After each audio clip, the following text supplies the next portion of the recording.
So I wanted to provide a brief introduction to my growing Laguiole knife collection for those who might be interested in these knives.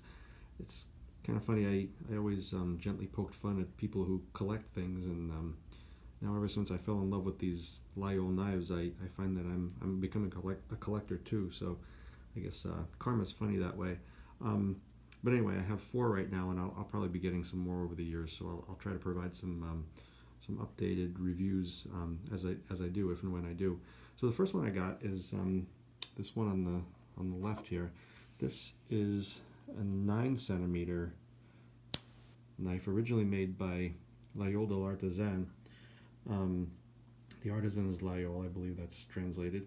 Um, this knife is about 14 years old, so I've had it for quite a while. I've carried it just about everywhere. It's in many ways pretty classic, though. It has the cross made out of rivets, and I believe that the tradition, or so it goes, is that the shepherds in the Aubrac region of France, when they would take their flocks up into the hills for days or weeks on end, they'd miss church, so they needed a way to worship. So they would take one of these knives and they would sink it either into a loaf of bread or right into the ground. And because it had this cross on it, they had sort of a focal point for their worship. So that's the way the story goes anyway. It also has a very nice little, some people call this a bee, some people call it a fly. I had heard that this was a bee, and that knives like this were given by Napoleon to his army, signifying the strength in numbers. It's sort of like bees in a beehive. That any one particular member may not be powerful by itself, but as a collective unit, they certainly are. Anyway, this again is Laguiole de l'Artisan is the manufacturer. I believe that they have since merged with or been bought up by Honoré Durand. I only know that because a year or two ago, this knife actually developed a crack in the spring back here where my thumb is, and so I looked up the original manufacturer, and I found that basically their website now redirects to Honoré Durand. So I contacted them, and lo and behold, they replaced the knife, or actually they repaired the knife rather, all free of charge. They're wonderful to deal with. So they apparently now own the name Laguiole de l'Artisan. Anyway, it's a beautiful little knife, very well made. Again, I've had it for a long time, so it's a little bit dirty. Very nice carving along the back, the guillochage along the back. This olive wood handle, and this is the one that I've had longest. And this little guy, which is also a 9 centimeter knife, I picked up in France a year or so ago when we were there on vacation. This one is much lower quality. This is sort of my beater knife, so to speak. But even this one is well made, and there's absolutely nothing to complain about with it. It's 440 steel, though, as you can see right on the blade. 440 is not as high quality steel as some of the others, but there's honestly nothing wrong with it. I've sharpened it many times, and it's capable of sharpening up really nicely. And it certainly seems strong enough too. I guess the things that make this knife a bit less desirable is that, for one thing, we don't know who the manufacturer is. It just says Laguiole, laser etched on the blade, and it's got this symbol of, I don't know what that is, an eagle or something. I'm not even sure, but looks like an eagle to me. But it's nice though. It was cheap. I'll say that much. I bought it in the town of Sarlat at a souvenir shop for, I think it was 30 euros, which comes out to like what, $33 American or something like that. It's a nice little knife though. It's stamina wood handles, red and green. It's got some nice detailing on it. You notice that there are imperfections in the detailing though. For instance, these file marks down here on the bottom, the file marks themselves are a bit deeper on the two ends than they are in the middle here. So you're just sort of somewhat sloppy workmanship like that, but it's not a real big deal. And honestly, it's probably a stamped bee too, or fly if you prefer. But anyway, it's certainly for the money, for 33 bucks American, whatever it was. It's a good little knife. It's very solid, and I use this for whittling and carving once in a while and for various other things. So absolutely nothing wrong with it at all. It's held up well over the past 2 years or so that I've had it.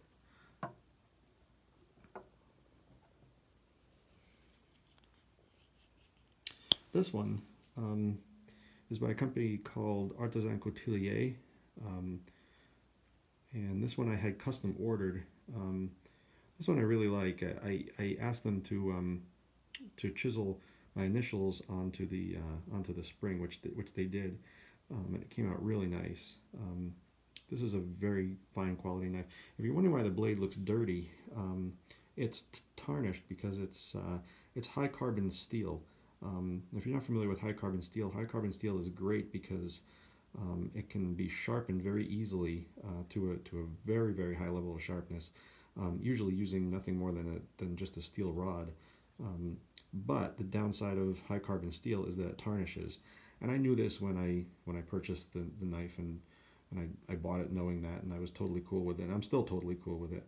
The only thing I noticed when the knife was new is that even though I have other stainless steel kitchen knives and such, I neglected to remember that high carbon steel, when it's new, gives off a funny odor.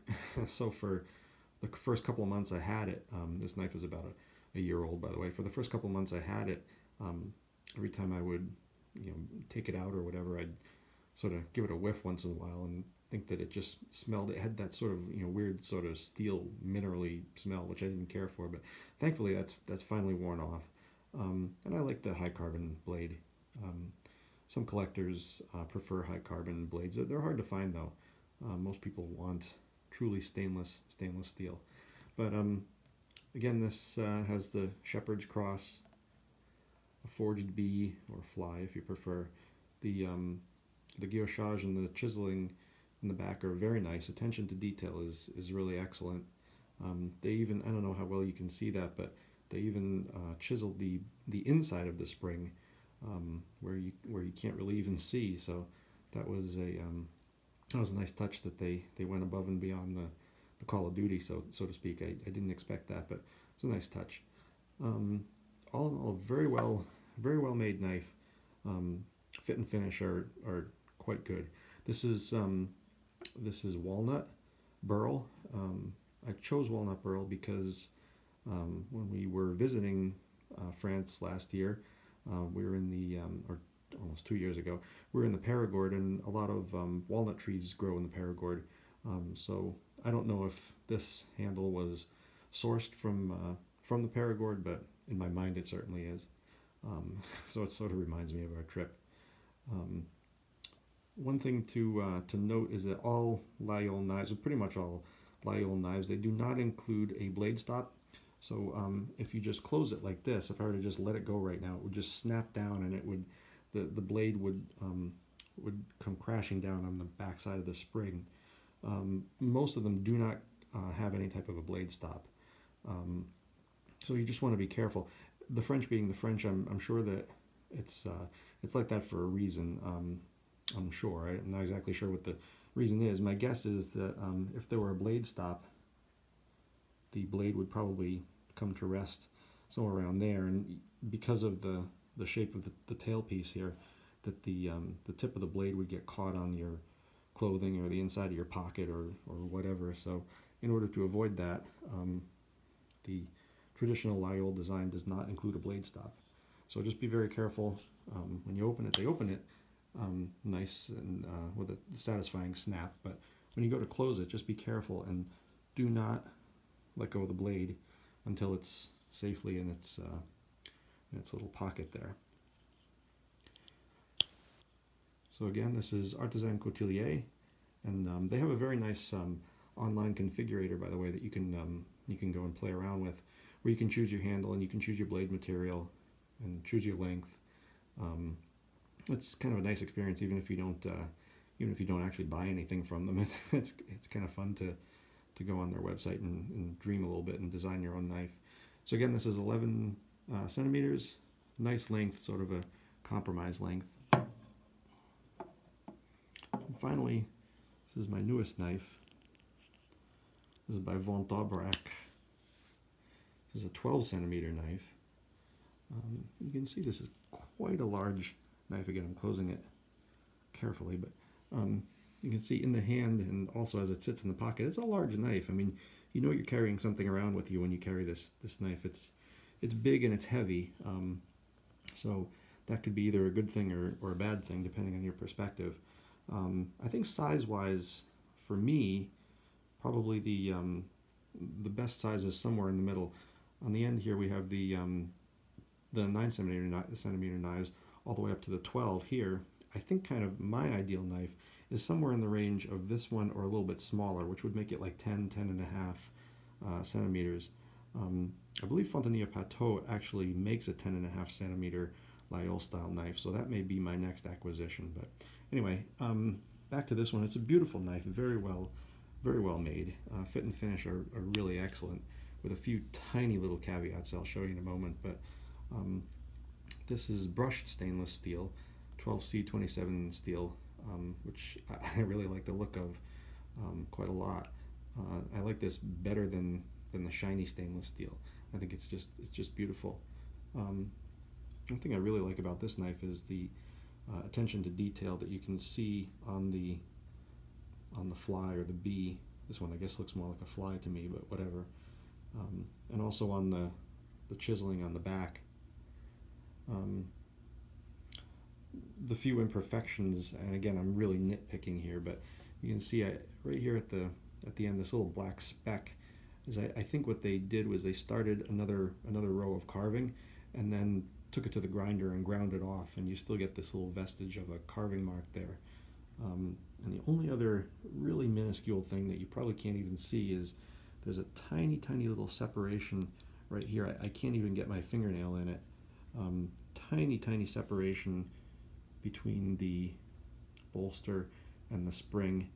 That's one thing to look out for in the more expensive Laguiole knives. Is ideally you want no separation. You want everything closed up there, and this is pretty darn close. I'm really nitpicking to even highlight that. But this is briar wood. It's very beautiful. Nice dense wood with a beautiful grain pattern. Again, the manufacturer is von Dobrak.